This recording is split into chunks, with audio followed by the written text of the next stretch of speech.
Welcome to Milk and Honey. My name is Maddie. I am a Northeast gardener here in Florida, Zone 9, and I will be showing you guys my seed collection. I will go through the ones that have done the best for me here in our zone. I will also be sharing pictures and videos of the things that I have grown from these seeds. I try to start most of my garden from seed just because it is more economical and I get to save my own seed. Most of my seeds that you will see here are heirloom or open pollinated, meaning we can save our own seeds from this. So I will never have to buy again seeds if I save them correctly. But let's get started. Let's show the fun. Okay, we're gonna come all the way up here and start with peppers and tomatoes because that's what we mostly, our gardeners, want to grow. And just a little view here. I'm going to try to make this go a little bit slow so that everybody could see. Now, I really love this fish pepper. It tastes like a jalapeno, like a medium heat jalapeno.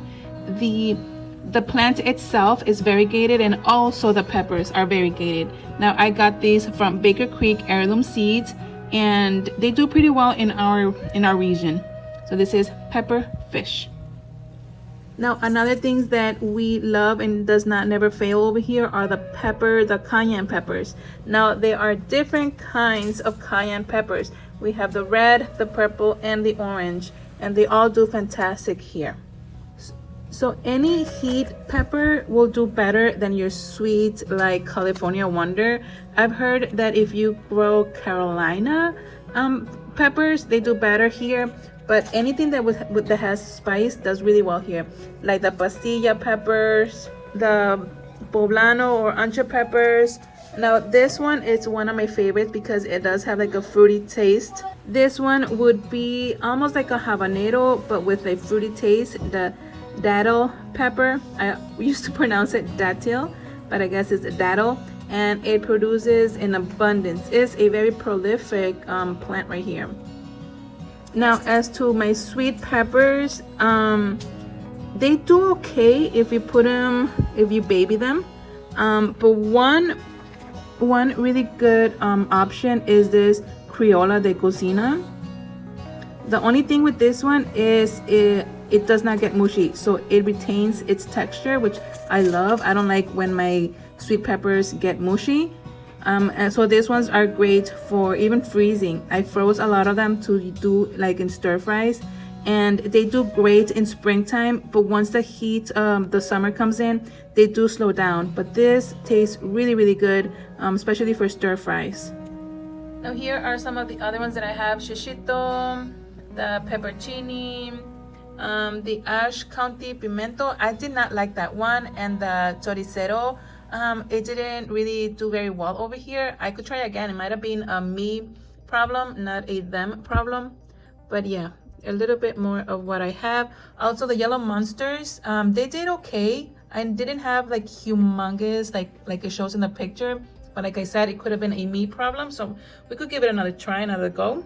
This one is the one that I'm excited to grow this year. The giant Marconi is supposed to be similar to, I would say, the Criolla de Cocina in texture wise, but it's supposed to taste a little bit more like a sweet bell pepper, but we will see. These are the peppers that I will focus on growing this year. I will probably grow some of the other ones too, but these are the ones I'm gonna grow a majority of. I also want to get Carolina Reapers because Carolina Reapers are the best super spicy tasting ones that I really like. So habanero, Carolina Reapers, which I don't have the pepper right now, so those are the one that I need to get.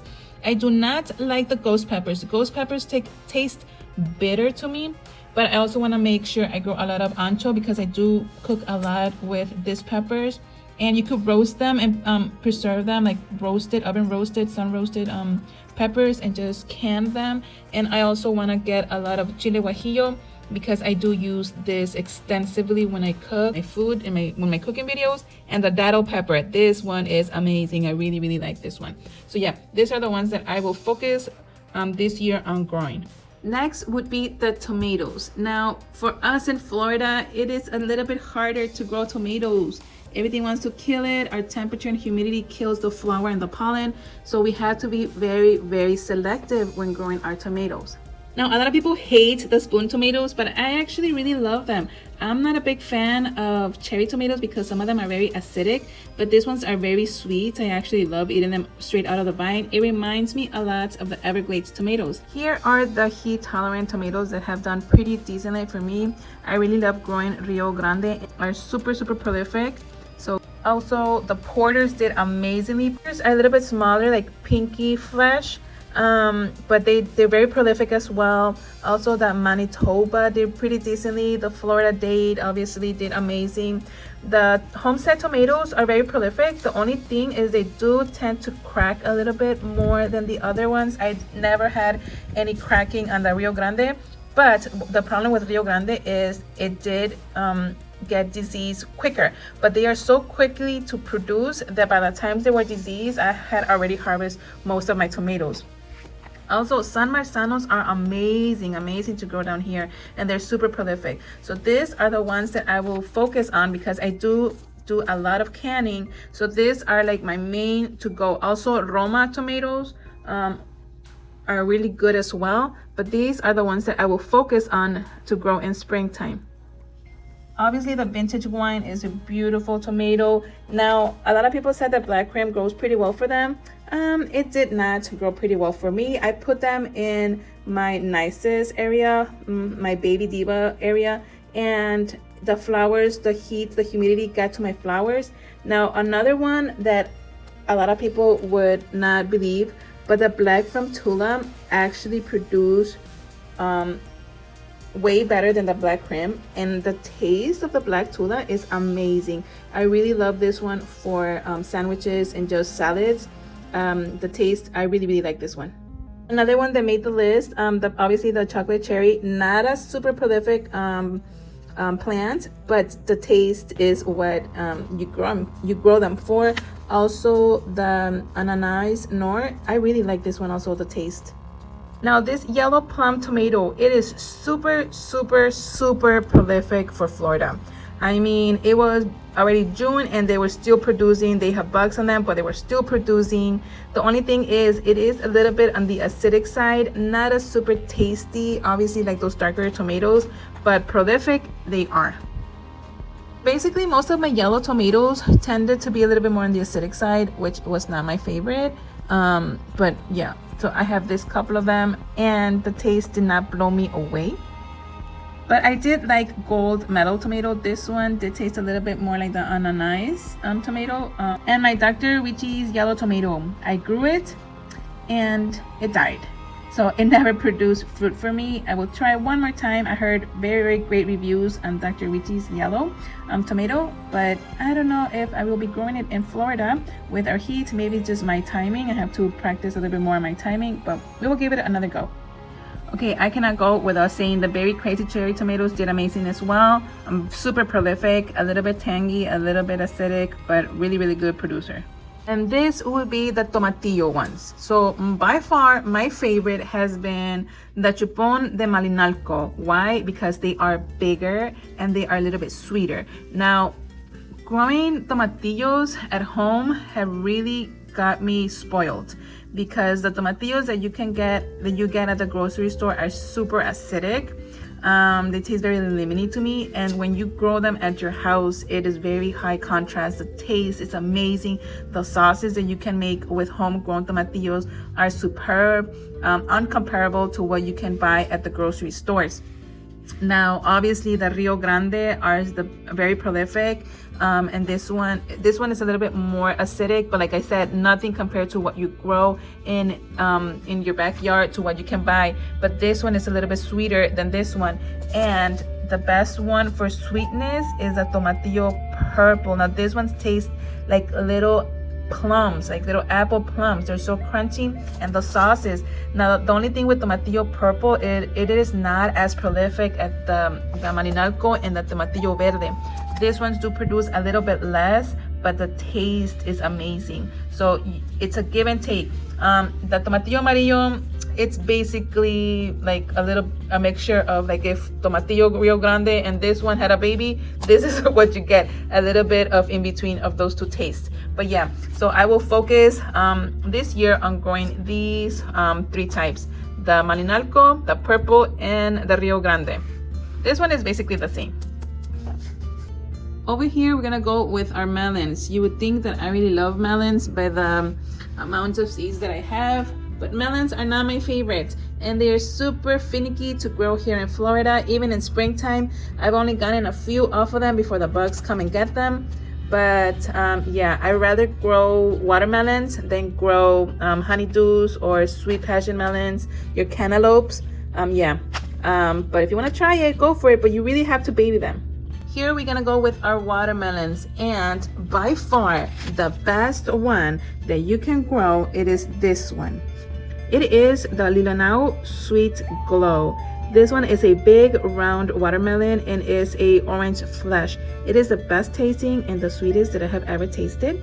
And I'm not a very big fan of watermelons. So me saying this is the best watermelon, it is the best watermelon. I also grow the strawberry watermelon. I do not have the packaging, but it kind of looks like this one, except that it's long and elongated, almost like a Jubilee, but it's the flesh is like pinky inside. That one does really well here in Florida. Honestly, most of watermelons do great.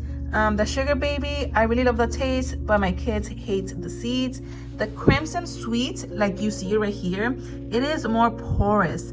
I did not like the texture of this Crimson Sweet, and also the Autumn, whatever this one is pronounced. It is a small, like single serving watermelon, but I did not like the texture. It is a little bit grainy.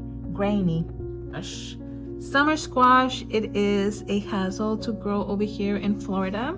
The best ones that I've grown would be this like English custard type of like patty pan squash, but I have not had it. It really depends on how the spring goes. If you have a wet spring, if you have a cool or hot spring, it really depends on the weather, and to me it is just not worth my growing space. So I have tried growing this one, and the vine borers get to it before I even get a fruit. But like I said, it's a love and hate relationship. I love that I could grow some years, but I get bummed out when I get zero harvest, when the bugs come and just demolish all of my squashes. The winter squashes. Now I have really hopes for this one. I tried growing it last springtime and it did not do well for me, but I think that was a me problem. But I'm really excited to grow it again this time.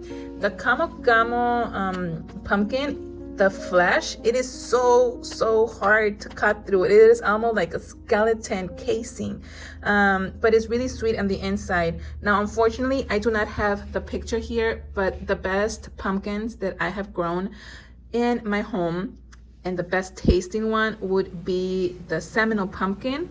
It is a little bit sort of like a butternut squash, but like meets pumpkin.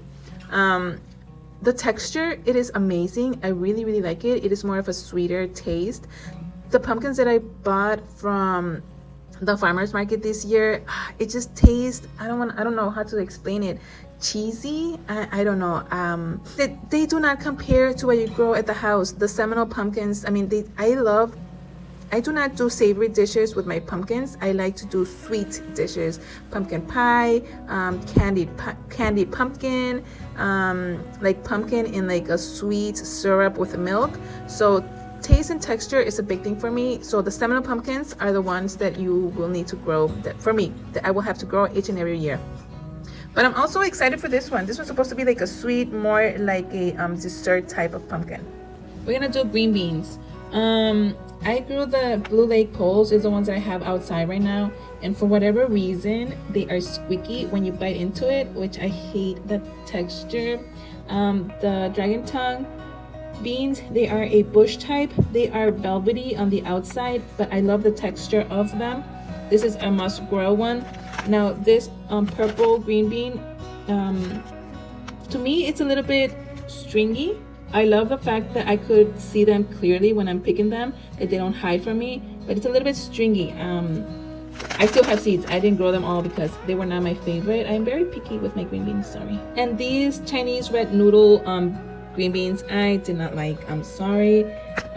They are squeaky as well, and it's a texture thing for me. But to must grow would be the dragon tongue. And I think the other ones that I grew that I really love were the Kentucky Blue. I need to see which ones I grew last year, because the ones I grew last year were amazing. But I don't know why this one's turned out squeaky this year. Here are some of my black drying beans. Like I grew these ones last year. This year I mean, in springtime, and I have enough to grow more. I do want to buy the Puerto Rican black beans. That one are said to be super prolific. This one's not so much. Like these ones are bush type. You need to grow a lot of them to get something in return. So if you don't have space, I will skip the beans and grow to something that is going to give you a bang for your buck. Now for corn, if you want sweet corn, the best sweet corn would be the candy corn and also the silver queen. Not this one, don't mind me, I have not grown this one, but like sweet corn, silver queen and candy corn have done the best for me, especially silver queen. But if you're trying to grow for the grains, the Jimmy red corn, super prolific. Just put it in your rainy season and it does the job for you. You need to super water. Corn needs a lot of water, a lot of nitrogen. But any dense corn, your grinding corn, they're more forgiving than your sweet corns. I also bought this bag right here of Hickory King White. These ones are more to make, I went to make hominy. You can grind them as well, but these ones are very long stalk, and they give you sometimes multiple stalks, multiple ears per stalk.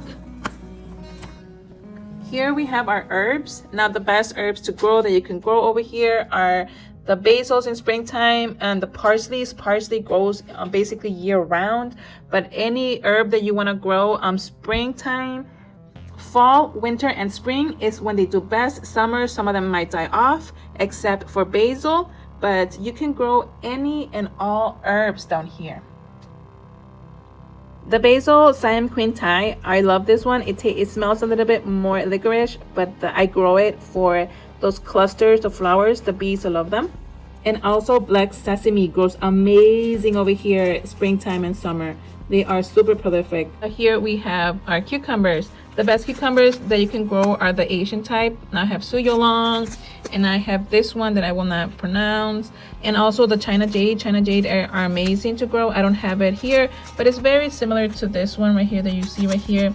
Also the cucamelons, the Mexican sour gherkins, they're like a little round. I would explain this as like the cherry tomatoes of cucumbers.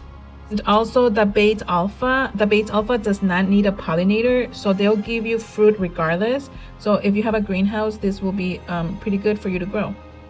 So these will be the ones that I will grow this year. The gherkins, the Bait Alpha, and the Asian cucumbers. Don't forget, you can grow your own sugar. Stevia grows pretty well over here. I finally got the radish that I had ordered that I was super excited for. So this would be my number one radish to grow, the watermelon radish. I'm hoping this one is very similar. I mean, it looks beautiful. I'm excited. The fast radishes that you can grow are the French baskets. They'll be ready in 20 to 30 days. If you grow them in springtime, they'll be mature in 20 days. If you grow them in fall time, give them 30 days and you'll have some radishes. But you also have the wasabi and also the daikon radishes. Focus will be French basket, watermelon radish, and this one, Pusa Hamuni. Here we are with carrots. This one is my favorite just because it is purple and it's amazing. So this one, the Kyoto red and the atomic red are my favorite carrots. If you want fast growers, you want the Scarlet Nantes or the Denver carrots. Those are the fast growers for me. Here are the cauliflowers. Obviously this one is my favorite one, the purple of Sicily. And I also like this one. And obviously, okay, all of them are my favorites and all of them grow great here. But the fastest growers are the purple ones. For whatever reason, anything that is purple grows the best here in Florida. Here are some of my cabbages that I am growing. Now my favorite, if you know me, my favorite are the Savoy Perfection. I will be growing the purple Savoy cabbage, but these two are my favorite. The Savoy cabbages tend to grow really big and really good over here with the heat. They do not get stunted like your friends, the Red Acre, the Mammoth Rock, or the Jersey Early, or the Golden Acre. All of these cabbages tend to be a little bit more cool season. They don't tolerate our fluctuation with the heat. The Savoy cabbages, if you want foolproof, get yourself some Savoy cabbages seeds. I've also grown this Chinese cabbage and the Napa cabbage. Those are not my favorite texture wise, but they grow great here as well. Broccoli, you cannot go wrong with broccoli. All of these grow pretty well over here. This one will be your fastest one. This one does taste a little bit more of a nutty flavor. I do try to grow them indoors because they do not like the heat in the beginning. So if you can, grow them, start them indoors, and then transplant them once temperatures are better. Okay, I'm getting tired. Are you guys getting tired of listening to me? These are lettuce, cabbages. You can grow any lettuce. Heads of lettuce tend to bolt for me, so any cut and come again lettuce you could grow. Also Mizuna, these are like type of mustards, do great over here. This is your kales, your greens, all of this. We have onions, short day onions for over here. And then we have flowers. I will not go through all of these ones. But if I had to grow a few of them, would be the Tithonia sunflower torch. Pollinators go crazy for this, and they do great here in our summers.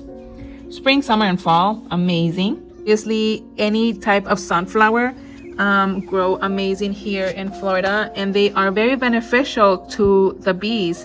Actually, sunflowers have it's kind of like a medicine for the bees, that if they feel sick, they'll go to the sunflowers, even if they don't have pollen or nectar, but they will self-medicate with the sunflowers. So grow the sunflowers for your bees. So in the other video, I showed that I want to grow mullein.